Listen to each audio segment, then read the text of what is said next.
Buenos días, vamos a empezar ya con unidad 2, ya del módulo 2. Vamos a hablar en esta semana de clases sobre los sistemas alternativos de comunicación.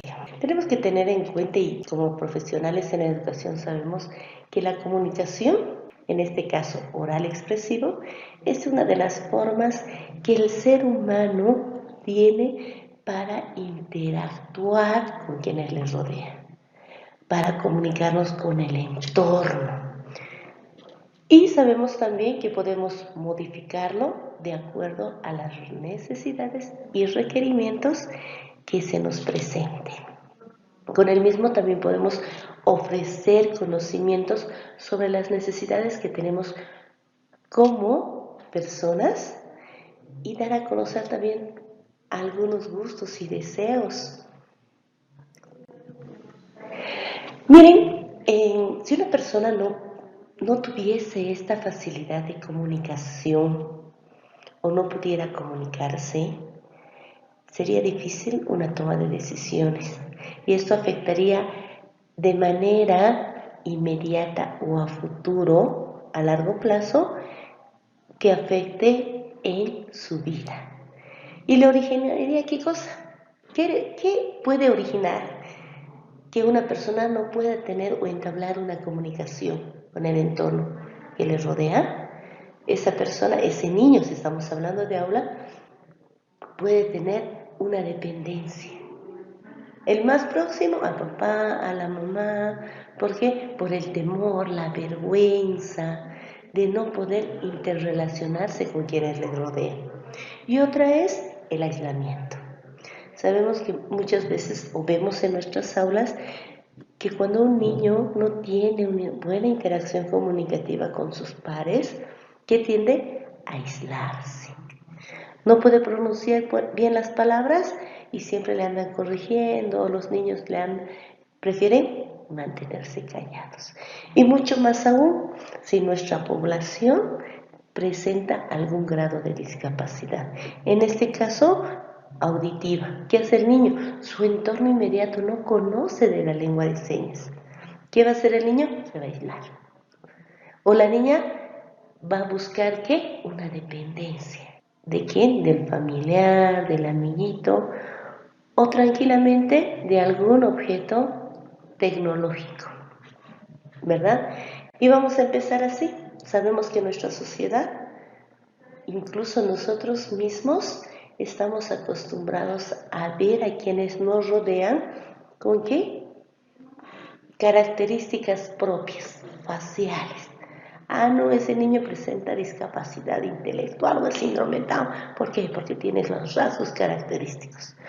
O otras personas les vemos con esta ayuda técnica, que son los lentes. Ah, presenta baja visión.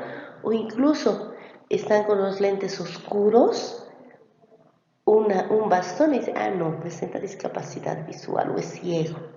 O lo vemos en la calle, ah, con silla de ruedas, con burrito, con muletas, ah, tiene discapacidad física. Pero muchas veces la población con la que trabajamos con discapacidad auditiva pasa desapercibida. ¿Por qué?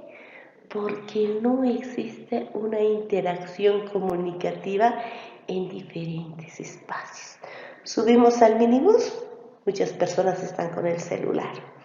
El rato de bajar, emite un sonido. ¿Qué es? Ah, había tenido discapacidad auditiva. O en muchos casos pare y empieza a hablar en señas. Me quedo en la calle, empieza a hablar en señas. Ah, discapacidad auditiva. Porque no tiene rasgos específicos, excepto el de la interacción comunicativa. Por eso se dice que la discapacidad auditiva es una discapacidad invisible. A los ojos que estamos acostumbrados a ver solamente ayudas técnicas. ¿Quién es la persona con discapacidad auditiva? O también la nombramos persona sorda. Tenemos dos grupos. Uno son aquellas personas que no escuchan, pero eso no quiere decir que no emitan sonido. Al contrario, son muchos más buliciosos que nosotros, ¿verdad? ¿Qué utilizan? la expresión facial, corporal, el movimiento de las manos para poder interactuar. El otro grupo son las personas hipoacúsicas, ¿ya? Que tienen o que presentan restos auditivos, pero tienen una ayuda técnica que les ayuda a escuchar la voz humana. Ellos sí pueden emitir algunas palabras si ha sido de alguna u otra manera estimulado a temprana edad. Sigamos. Y aquí va explicando un poquito de lo que nos decía, ¿no? La persona con discapacidad auditiva o persona sorda es aquella que tiene pérdida auditiva, que tiene limitación auditiva, que no puede escuchar la voz humana, los ruidos, pero sí puede sentir la sensación de la vibración. Y la otra es la que tiene menor grado, es la persona hipoacústica. Para ambas, que están dentro del grupo de personas con discapacidad auditiva, tienen características propias personales. Y esas son las expresiones faciales. Cuando están felices, cuando están serios, cuando se ponen tristes, asombradas, pensativas. Entonces, ellos son más espontáneos en sus características y expresiones faciales. Vamos a ir viendo y vamos a ir dando ejemplos también. ¿Qué son las expresiones? Deben estar. Miren, lo importante de las expresiones faciales. Dice que es una de las características de las personas sordas, pero tienen que estar asociadas a lo que yo quiero interactuar con la persona sorda. Tienen que estar acordes a la interacción comunicativa o viceversa. Si yo le estoy hablando y tenemos un ejemplo ahí abajo, dice, ¿no? Pepo, mi cachorro, a quien yo amo mucho, se extravió. Pero si yo le voy a decir, Pepo, mi cachorro, a quien yo amo mucho, se extravió. Y voy a mostrar una expresión de alegría, va a decir la persona sorda. ¿Está triste porque se ha perdido? ¿O está feliz porque se ha perdido? Si lo ama mucho, ¿cómo va a estar feliz? Él debería estar triste, debería estar llorando. Entonces, miren, esta es una de las características que tiene que estar tan relacionada en el momento de interactuar con la persona sorda, que de alguna u otra manera nos va a ayudar bastante.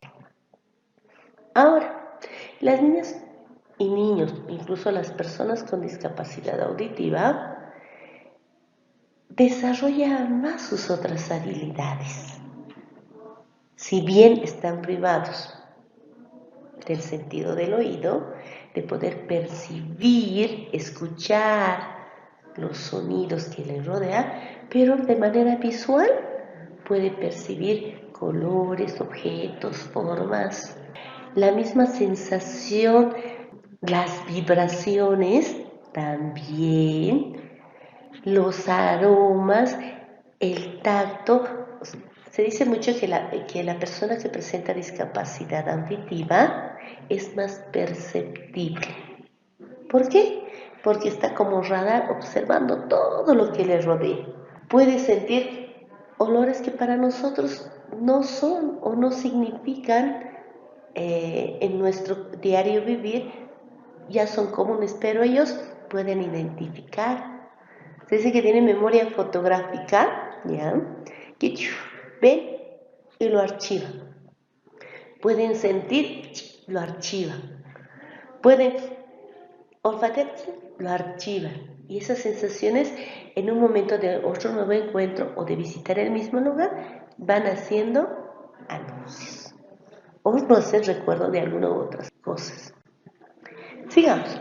Los estudiantes con algún grado de discapacidad auditiva, cuando están en aula, y justamente con lo que hablábamos anteriormente, son más perceptibles, porque no se olviden que al hacer una seña, el estudiante, el niño que tenemos en aula regular, ¿qué hace? Tiene que estar atento, tiene que saber el significado de la seña, el significado de lo que está hablando para poder entrelazar una comunicación con la persona con quien está interrelacionándose.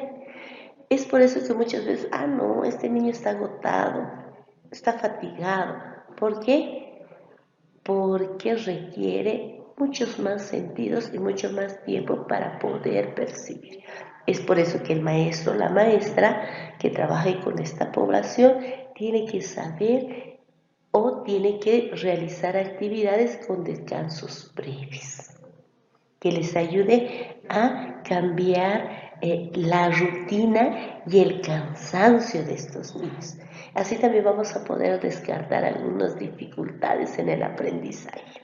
Miren, para poder trabajar con esta población utilizamos dos sistemas que nos ayudan a desarrollar una interacción comunicativa alternativa. Estos dos sistemas son los aumentativos y los alternativos. Los sistemas, dice que son tanto los alternativos o aumentativos, son aquellos instrumentos que nos ayudan como profesionales en educación a una intervención. ¿Entre quiénes? Entre el maestro y el docente. Entre el docente, el padre de familia. Entre el padre de familia y el estudiante. ¿Cuál es ahora? Me dirán, pero ¿qué es aumentativo y alternativo? ¿Cuál es la diferencia de estos dos? ¿O será que los dos puedo utilizar? Y esa pregunta va para ustedes, colegas. Dice, ¿será que yo en aula puedo utilizar un sistema aumentativo o alternativo? ¿Cuál me dirán que utilice más? ¿O será que los dos puedo fusionar y trabajar para qué? Para tener un proceso educativo más satisfactorio para ese niño, para esa niña. Vamos a ver en este momento cuál es la diferencia. Podemos ver en el cuadro, dice aumentativo y está agarrado un micrófono. Y me da la idea, es poder ayudar a desarrollar su lenguaje que ya lo tiene. Al otro extremo vemos un alternativo. Vemos fichas de colores con gráficos que me están ayudando o me van a ayudar a que el niño, la niña, el estudiante, apoyados en ese cuadro de gráficos, pueda señalar, mostrar, realizar la señal y de manera alternativa darme a conocer su requerimiento, ya sea educativo, sus pensamientos, sus deseos. Los sistemas aumentativos dice que se utilizan para desarrollar un lenguaje verbal. Al decir un lenguaje verbal, lo primero que de seguro se les está viniendo es para trabajar con estudiantes que presentan restos auditivos, ¿verdad? Expresivo, y el estudiante sordo o con dificultad o con hipoacusia puede fortalecer y apoyar su expresión corporal, vocal, incluso subir su autoestima.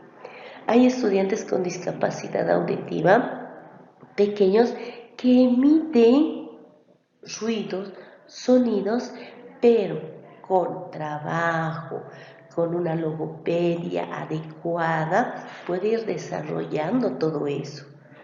Papá, mamá, entonces estos sistemas aumentativos le ayudan a la pronunciación de algunas palabras simples, que están apoyadas de alguna u otra manera con la expresión facial, con la expresión corporal, incluso con las señas. Dentro de este grupo tenemos una de las estrategias, las palabras complementadas. Yo le voy mostrando al niño, al estudiante, el gráfico, que lo tenemos ahí, unos zapatos, y voy haciendo la pronunciación para que vaya viendo el movimiento de la boca, ¿ya? La expresión que yo pongo. ¿Cuál es la estructura? To. Entonces el niño puede ir repitiendo y yo me voy apoyando en la seña. Zapato. Y el niño va a ir complementando. La comunicación bimodal por lo general la utilizamos todos, pero se vuelve una estrategia de trabajo porque la maestra va haciendo el relato o va dando la clase. ¿Y qué hace el niño? va haciendo o repitiendo las señas apoyado en la expresión verbal, en el movimiento, en el teatro. Todo eso hace que el niño realice esas expresiones y vaya desarrollando paralelamente el trabajo educativo. ¿Cuáles son los sistemas alternativos? Los sistemas alternativos son aquellos que van sustituyendo a un lenguaje. Cuando éste no se le comprende o está ausente. Se lo utiliza en estudiantes con discapacidad auditiva, sordos y hipoacúsicos. Incluso nosotros oyentes vamos utilizando este lenguaje alternativo en niños pequeños cuando hacemos la seña, le mostramos, te vas a fijar el cuadro. O le decimos, ¿y dónde está tu tía? ¿Dónde está tu mamá? Entonces utilizamos eso. Ya pues nos apoyamos. Miren, vamos a ir desarrollando y vamos viendo que estamos integrando, entrelazando los sistemas alternativos con los sistemas aumentativos. La lengua de señas es un sistema alternativo. Porque al niño o a la persona con discapacidad auditiva, al no poder tener una interrelación comunicativa, utiliza la lengua de señas. Pero la lengua de señas es un trabajo de interrelación. Tiene que haber una persona que realice las señas, un emisor, un receptor y el canal, que son las señas. Pero si el niño sordo conoce las señas, la maestra no sabe señas, su entorno no sabe señas, va a ser difícil que exista una intercomunicación. La lengua de señas, por ser que es un sistema alternativo para la población con discapacidad auditiva, no nos olvidemos que es un sistema lingüístico y tiene características propias. No por mover las manos voy a decir que son señas. Claro que son señas, pero son señas domésticas, naturales, que nosotros utilizamos a diario. Ven, trae, ay, hambre, cuando nos frotamos la pancita, ¿no? O el estómago. Ahora, la lengua de señas es un sistema estructurado. ¿Por qué? Porque tiene características propias que las personas quienes conocen pueden de alguna manera más fácil interactuar. ¿Qué dice aquí? La única diferencia, ¿ya?, con las otras lenguas es que nosotros utilizamos como recurso las manos y la expresión facial. Nos permite poner en un lugar y en un momento, y eso lo vamos a ir viendo enseguida. ¿Qué parámetros como maestros, como personas, como sociedad tenemos que saber? Tenemos que saber que existe una forma de manejar las manos para lograr una interacción comunicativa con la persona con discapacidad auditiva. Es el queirema. El toponema, ¿en qué lugar va a ir? Va a ir al lado derecho, al lado izquierdo, arriba, abajo. O voy a mostrar el dorso, voy a mostrar la palma. El movimiento, lo voy a hacer rápido, lo voy a hacer lento. La dirección, hacia qué lado va a ir. La orientación de la mano, la expresión de la cara. Esos son algunos parámetros que nosotros debemos conocer cuando nos vamos interrelacionando con una persona con discapacidad auditiva. Por ejemplo, miren, aquí es extractado del texto del primer módulo de lengua de señas esta foto que está en un triángulo. ¿Será que está diciendo limpio o perdón? Si la expresión es la misma y no tiene movimiento, porque está plasmado en el papel. Limpio, pienso y digo, limpio es cuando salgo de la altura de la muñeca hacia adelante y termino con la palma abierta. Eso es limpio. Pero si digo, pero solamente son la punta de los dedos, es perdón, perdón. Entonces ahí estoy viendo cómo tiene que ir estructurándose la lengua de señas. Aquí tenemos otro. Si yo solamente les mostraría esta señal, a la primera, fíjate que ustedes me tienen, es una llama. Si hago movimiento, confirmado. Pero si solamente está ahí y en la fotografía no se ve el apoyo, entonces estaría en un error. Pero si pongo el apoyo y hago un breve círculo hacia adelante, estoy hablando de Bolivia. Miren, tan importante es. Pasa lo mismo si yo les digo, hacer gracias, ¿verdad? Ahora nos vamos a ir a otro sistema que también es utilizado por las personas con discapacidad auditiva e iniciamos con estos cuando estamos en el nivel inicial, con los más pequeños. Incluso para hacer una estimulación o una atención temprana desde casa, hacemos el uso de los pictogramas. Los pictogramas, que son signos, gráficos, figuras que nos permiten representar un objeto para que podamos señalar, mostrar o incluso recordar. José, ¿dónde está la? Y le señalo, ¿no? Pelota. Puedo hacer yo con el niño con discapacidad auditiva. José, le puedo hacer su señal, ¿no? José, ¿dónde está la? Y el niño me puede señalar, pelota. Existe una variedad de este tipo de materiales. Los sistemas alternativos y aumentativos que podemos o que debemos como maestras utilizar en aula son los recursos metodológicos y técnicos que nos ayudan a transmitir un mensaje. Y este está reproducido por una lengua de señas, que en su equivalencia tiene que ser una lengua oral. O viceversa, ¿no? Yo voy haciendo la lengua oral o voy expresándome oralmente apoyada en la lengua de señas y el niño va captando el mensaje. De esta manera puedo ir facilitando una comunicación fluida entre persona sorda, persona oyente, entre persona oyente, o entre personas sordas. Es importante que las y los maestros tomen en cuenta algunas de las propuestas metodológicas, son solamente algunas, que de seguro ustedes lo realizan en aula, viendo y dependiendo de las características y necesidades de cada uno de sus estudiantes con discapacidad auditiva. ¿Qué vamos a ver ahí? Tenemos que ver primero que el maestro o la maestra esté capacitado en lengua de señas. Por lo general, quienes tienen estudiantes con discapacidad auditiva, ya sea en aula del subsistema regular o en aula especial, tienen un conocimiento básico de la lengua de señas. O así iniciamos.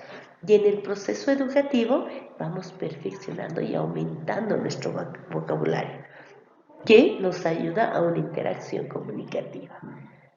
No solamente los maestros, también las y los compañeros del niño, del estudiante con discapacidad auditiva, tienen que conocer la lengua de señas. Ya sea la aumentativa, la alternativa, estos sistemas se puede apoyar en ellos para lograr una comunicación. Estamos partiendo del aula, la maestra, los compañeros. Pero ¿qué pasa cuando sale al patio a la hora del recreo? La señora del kiosquito, quien viene, también tiene que aprender la lengua de señas. Y así poco a poco se vamos volviendo una comunidad educativa inclusiva. Volvemos, ¿qué más tiene que tener el maestro? ¿Qué herramientas? Tiene que tener una aula textual, tiene que tener un espacio educativo confortable y tener material educativo que de alguna u otra manera le ayude, apoyado en un sistema de comunicación alternativo, llegar a los objetivos planteados. Bueno, esta ha sido la sesión de esta semana, agradecida por su atención y hasta la próxima clase. Gracias.